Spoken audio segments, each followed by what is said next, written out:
if we're just like, well, you know what, we're educators, we're not technology people, so we're just gonna sit. Pull back.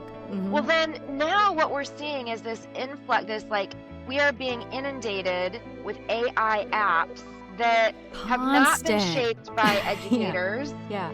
Welcome to Thinking Through.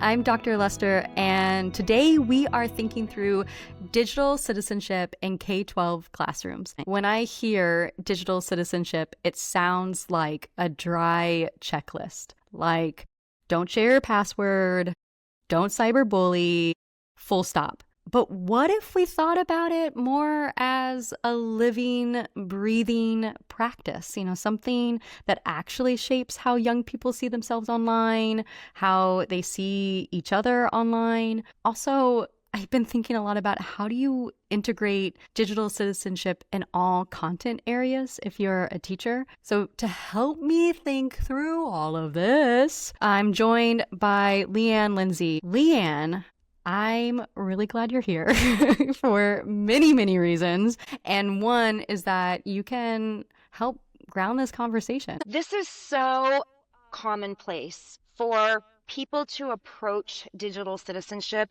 in this very checklisty way, this very compliancy way. And so when we think about digital citizenship in education, most of the time it is a standalone curriculum, a set of lessons. Yeah. One lesson is about don't cyberbully, and another one is about don't post what you don't want your grandma to see.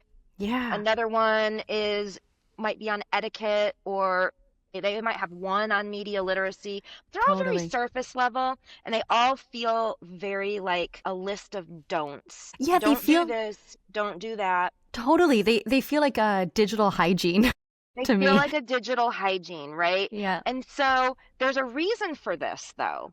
The reason why digital citizenship feels like a list of don'ts is because of its origins.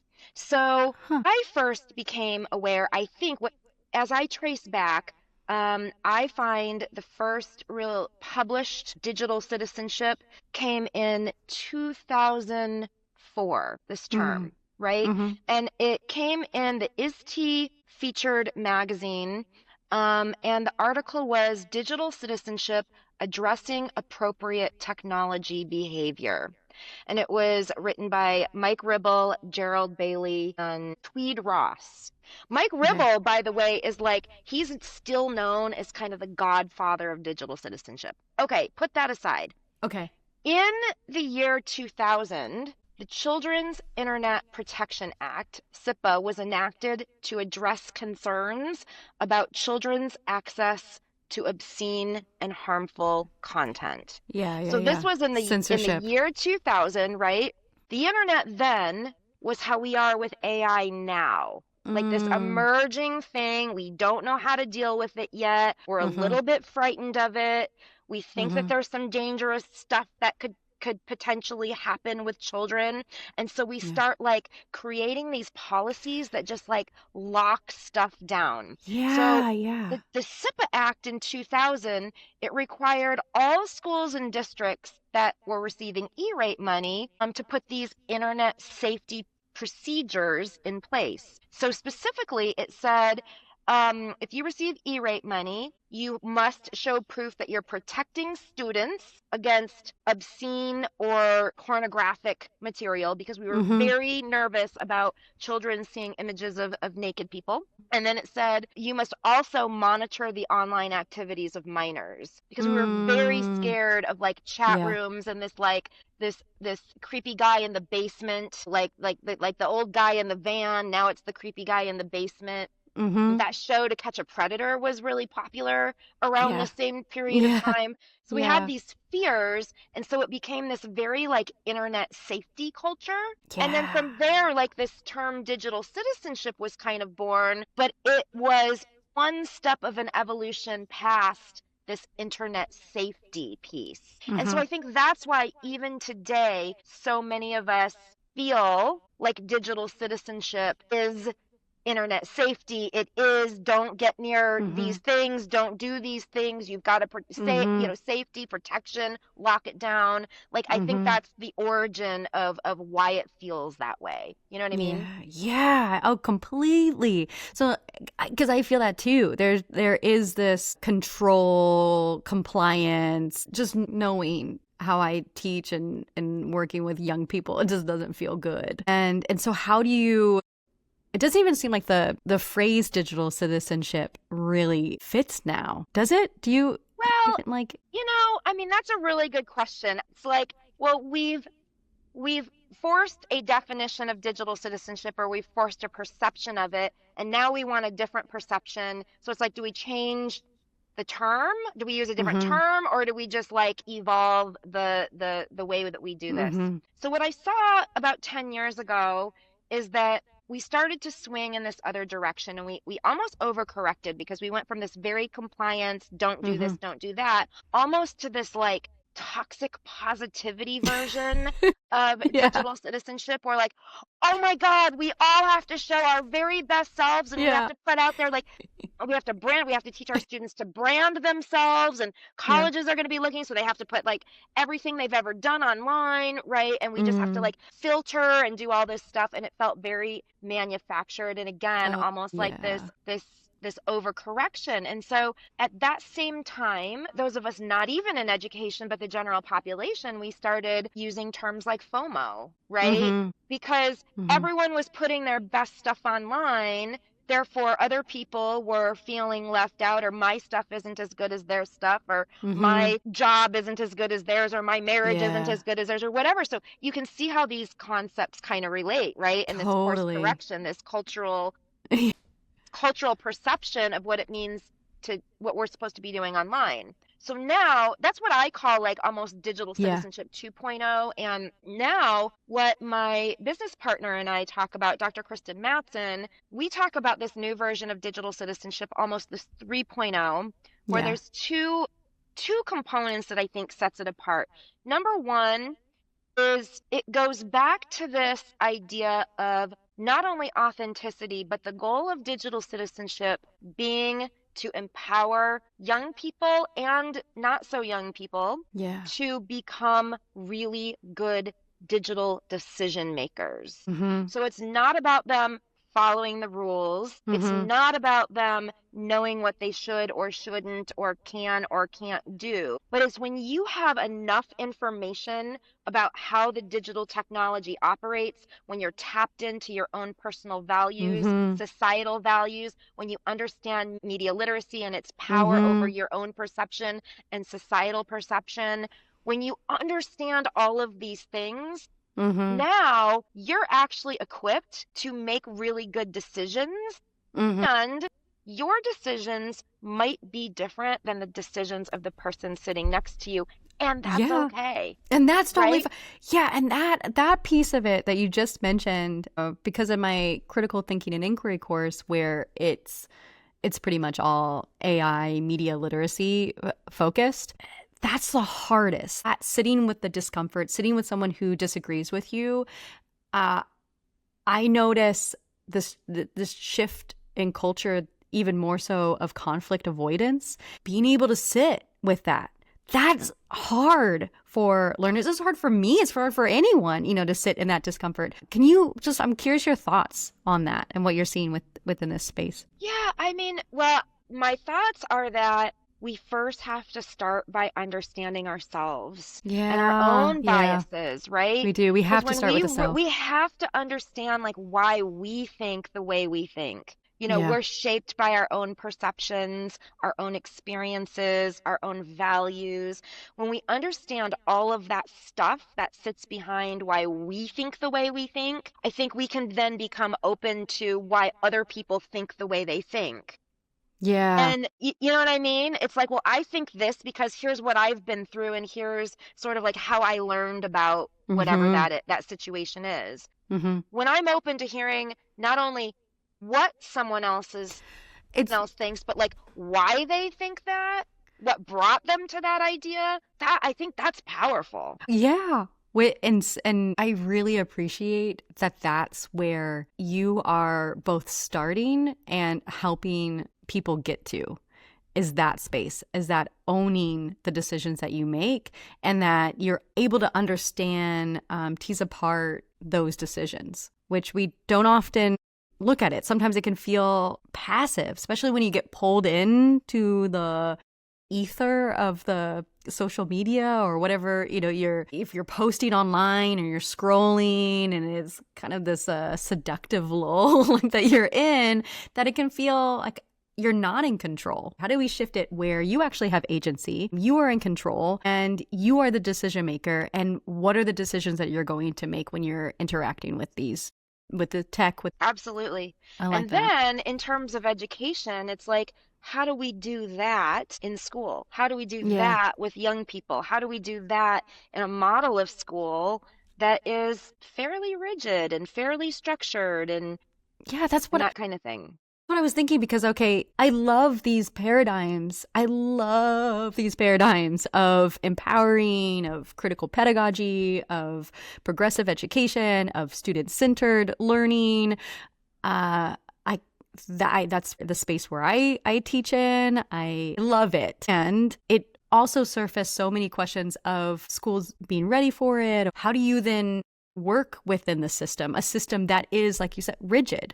Or some schools, not all schools. There's definitely schools that are shifting in that space. But I'm curious, like, how do you work within that? Thing is we have to understand as educators we have to make this shift ourselves from this idea of the compliance and the do's and don'ts to this idea of empowered decision making, giving Mm-hmm. students agency to operate really well in the digital world. I mean, I think that mindset is in and itself the most important thing we can do, right? That cultural shift around digital citizenship. So Mm-hmm. instead of direct instruction lessons around, cyberbullying, it's like bringing in scenarios and doing critical thinking exercises and reading stories and unpacking them, Mm-hmm. reading literature about Mm-hmm. cyber, and kind of unpacking these dynamics. So I think the mindset shift is first and foremost. Mm-hmm. The second thing is I think in this current structure of school, there are many ways that we can actually integrate digital citizenship in a much more authentic way into our content areas. Yeah. So when we think about social studies and we think about just even something like teaching law, well, Mm-hmm. what are our current laws and policies around cell phones in Yeah. school? Yeah. Yeah. Yeah. Right? What are our current policies around social media? Because it was about a year ago. It was a few years ago. Maybe you saw it, a story about how a cheerleader posted something on social media and then was released from the cheerleading team. And it Yeah. was like Yeah. a Yeah. whole thing. God, can you imagine unpacking that case, that Mm-hmm. instance in a social studies class, but it's actually getting into digital citizenship and these Mm. values and what do we think about these values, right?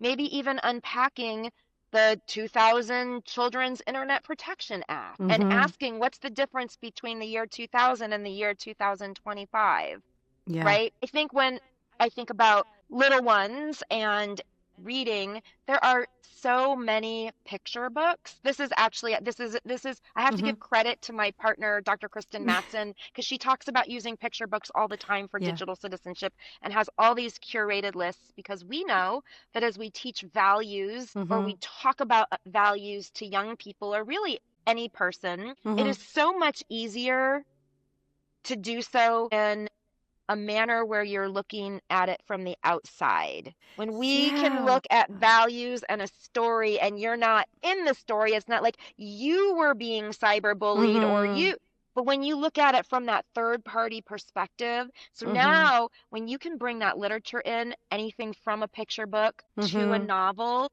it allows for so much discourse, really rich Mm-hmm. discourse.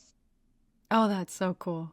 So I think there are many Yeah. ways we can start integrating these pieces with our content areas that maybe we've never thought about before. Totally.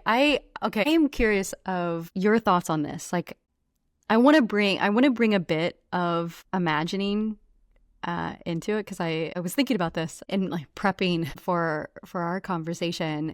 And let's say a student comes to you and they've created an AI chatbot that posts on social media on their behalf. And it's writing captions, commenting, it's choosing which photos you should post or post on your behalf, those photos, and based on what it thinks it would get the most likes, for those, or what people would want to see. And it's shaping that student's digital voice. What's the first conversation you'd want to have with that student? I think I would first really want to understand why the student built that app. Mm-hmm. Like, what were the thoughts that student had? What were the goals? What is the student trying to achieve with this app? I would really, really need to understand that, because I wouldn't understand that without that conversation. Like, I'd be like, literally, like, well, why the hell did you do that? But without saying that, like, really understanding, like, tell me more about that, because I think what you just said is the goal was to get more likes. Mm-hmm. It could be one of the goals could be one of the goals. I mean, but yeah. Let's say we have this conversation. I ask the student, and the student is like, I actually really just want more likes. Well, then, it's like that. How many whys are you supposed to ask before you get to, like, ask why 5 times? Okay, well, why do you want more likes? Is the student feeling deficient in, like, a self-esteem? Is it a self-esteem thing? And so that's where the desire for likes comes from? Or is it because the student sees a future as an influencer and wants to start building that reputation, and that's why they want more likes? Or is it because I mean, whatever, I think there's many reasons why a student might say, and probably a reason that I could never imagine unless talking to a student. I think that would be the very first conversation I would have with the student, is really unpacking all of that.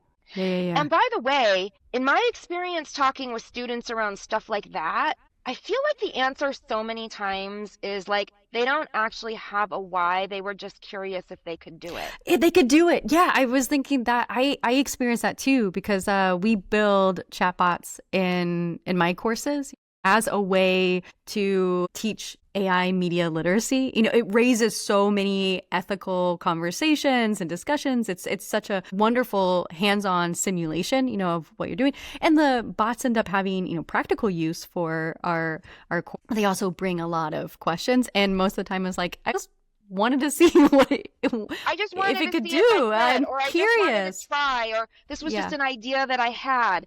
And so then the next, because you bring up this ethical lens, right? That would be the next set of questions that I would delve into, which is like layered. So I think of it like, is whatever I'm doing, my decision, my app, whatever, is it good for me? Is it good for my relationship with others? And is it good societally? What is the impact on this at all those different layers? What is the impact on me? What is the impact on those close to me? What is the impact societally? And if we and now we have to unpack all of those questions, especially the societally one, right? Like, we have to say, is this good? Not just because so many times it's like, well, it's good for me, but is it good for others? Let's walk through this. Let's walk through these different scenarios and how this can play out. And what do we know about the past and past innovation and how that's played out for other people? And not only is it good for some other people, but is it going to harm groups of people? And like, when has technology in the past helped some groups and harmed others? And what do we think about that? Right? And what may we have done similarly or different if we could walk it back? And how does that now play into this current scenario that we're discussing today about your app, right? Through the questions, there's one part where the learner can unpack the why, but the teacher or the parent or the caregiver, whoever is asking, the question, posing those questions, is also able to understand the decisions, that are being made. And there's this co-learning that's happening. And if you approach through a curiosity lens, I think if we can shift the dynamic of teachers having to have all the answers to teachers ask really good questions and just have more experience being curious, and now we can, and we feel comfortable to be vulnerable in co-learning with our students. That's like where the magic happens. Yeah, yeah, And it really I is. was thinking about one thing right now related to AI that's Yeah. similar, right? Like one of the conversations that I have been hearing a lot about lately and trying to engage in as much as possible Mm-hmm. is this idea of AI, specifically chatbots, mental Mm. health, Yeah, yeah, yeah, yeah, yeah. Yep, right? yep, yep, yep, yep. And I think Totally. that's like, it's partially why this digital citizenship thing and even the AI thing becomes so difficult for teachers in this version of school, is because we've been programmed as teachers to have the answers. And Yeah. so when we run up against a really messy conversation, one that doesn't have very clear Mm-hmm. yes, no, right, wrong, do, don't, makes us feel really insecure in a way.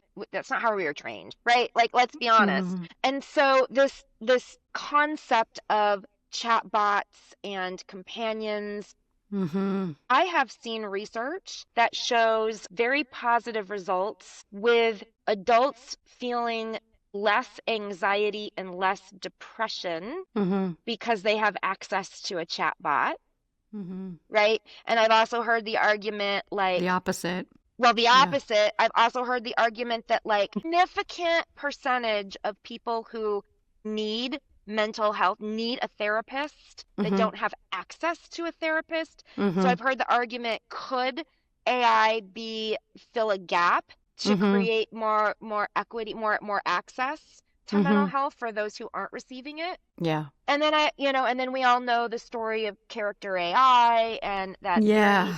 Yeah. tragic, Yeah. tragic, anthropomorphism and like all of these very dangerous Yeah. dynamics with technology that we are just not comfortable with. So it's like this really messy topic. Oh, totally. It's a hard one. It's a really, really hard one. And I think it's like, yeah, we're naming it. We're naming it. These conversations aren't easy, and we're talking about all kinds of on the spectrum of harm that can come from Totally. using these tools. But I would say instead of that's a messy topic, we should wait until there's more answers. Yeah. It's like, no, it's a messy topic. We've got to dive in. And who Mm-hmm. needs to be part of this conversation to influence it instead of letting it influence us? I know. And I feel like this is a watching social media unfold and all the things that we're wanting to kind of roll back from social media or have learned in the process of watching social media unfold.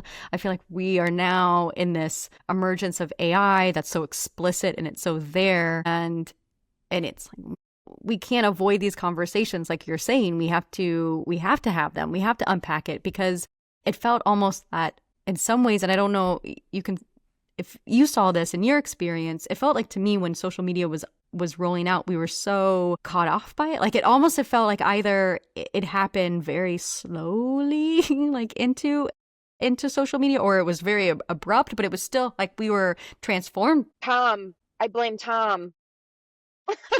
You get my reference, right? I think, but share. Tom was the MySpace dude. Like we were all Yeah, friends with Tom, and like, you only had yes, 10 friends. 10 friends but you could Tom keep. was all of our friends. Yeah, yeah, he was all of our friends. I know. We saw the MySpace and totally should have had these conversations sooner. We should have been talking about the ethics earlier because with social media, it's like I feel like we're just now having the conversations around what does it look like to have ethical, responsible social media use, and then that is being complicated in the now in itself. We can learn so much by looking at how we handled social media, both societally and in the education space Mm-hmm. specifically. We can learn a lot from that. And I hear that comparison a lot. I think we're all having that aha moment. Like, we didn't really get it right with social media. We need to get it right with AI. Yeah, I've been feeling that too. And I think that, like, one thing that I try to say as much as possible is that when we shy away from the conversation, then we will be the recipients of the people who don't shy away from the conversation. You know what I Yeah. mean? Like they're going to decide the way this thing goes, and the rest of us are going to be passive recipients of those decisions and those directions. And in education, I think about like even the apps themselves with AI, right? Yeah. If we're just like, well, you know what, we're educators, we're not technology people, so we're just going to sit. Pull back. Well, then now what we're seeing is this influx, this like we are being inundated with AI apps that have not been Constant. shaped by educators Yeah. and that actually are perpetuating the kind of practices that we don't want anymore. We don't want faster worksheets. Like I don't want I more worksheets. I don't want more multiple choice questions. Everyone. Like, so yeah. But these are the products that are coming out, and we can ask why. And it's because the ed tech companies, like if educators aren't joining that conversation, then they're going, well, this is the version of school that I know. This is what the problems I think that teachers must wanting to solve. So therefore, these are the products we create. And now educators are the recipient of those apps. But what if, even though we're not technologists, what if we join that conversation? What if we jump in and we start saying, like, here's what we really want. We want inquiry. We want really good questions. We want students to be strengthen their agency and learning. And I hear the parallel between, okay, how do we get young people to be driving, to be empowered, to make these decisions? How do we get teachers and educators to be driving and empowered and and really understand and be a part of the decision making around it? Totally. It's this whole shift that we need in education is how do we take back and drive the decisions that are being made? For the past 100 years, school has looked essentially the same. We may have more technology in our classrooms, so that might be a change, but we still have, for the most part, 45-minute blocks. They are subject separated. We have language arts and history and science, and they are all taught in discrete classes. We have a grading system that's been consistent for decades. The system has been in place for a really long time. And it was designed, to shape folks who could work in factories during the Industrial Revolution. And so I think school was designed with a lot of intention. And it was to serve the factory model. And so when I say school does what it was designed to do, that's sort of what I mean, right? It's all kind of designed as a one size fits all. We all take this math, we all take this language, we all take British literature, like we all do these things. And at the end, we walk across the stage and essentially we've all received essentially the same stuff.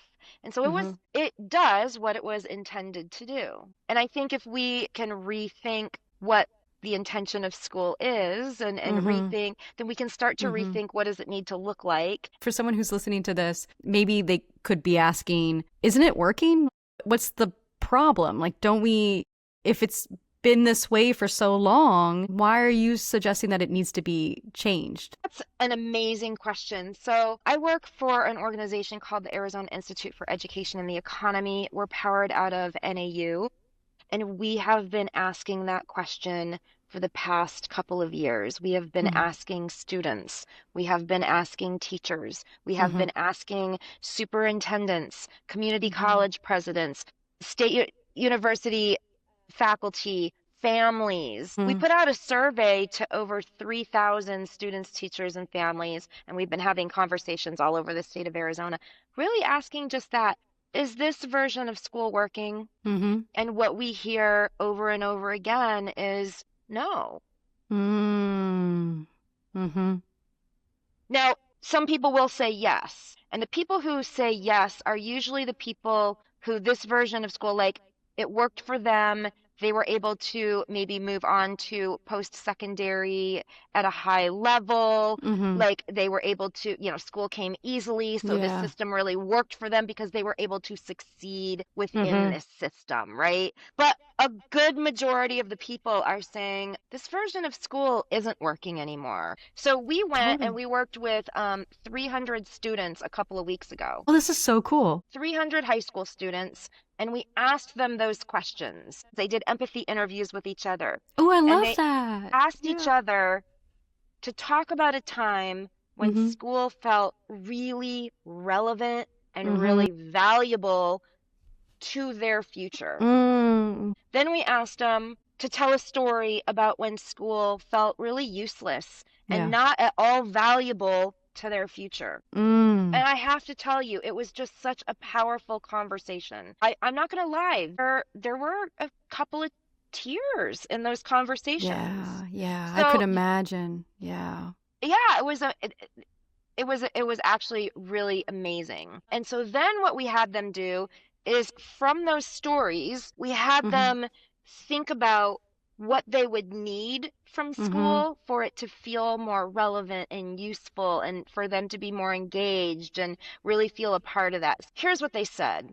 So students said they want to take fewer core classes that feel irrelevant and they want more relevant classes to their chosen field of study. Of course, I'm paraphrasing all of Mm-hmm. these, but here were some of the themes. They said, I want to feel cared about both inside the classroom and outside the classroom. They Yeah. told us that they want more CTE. They really value those CTE classes. What is CTE for someone who The doesn't know? career and technical education. So they love those classes. They want Yeah. more opportunities. They said, we want more exploratory classes because they said, we don't Mm-hmm. know what we don't know, but we know. Yeah. So, like, we want to explore, we want the opportunity to explore many different things and from there kind of create our own pathways. They said, we want more internships. They said, Mm-hmm. we want to learn stuff that matters, like Mm-hmm. politics. One young woman said, like, politics, what the heck is going on right now? And Mm-hmm. what does all of this mean? Mm-hmm. They know that things are happening right now that they don't understand.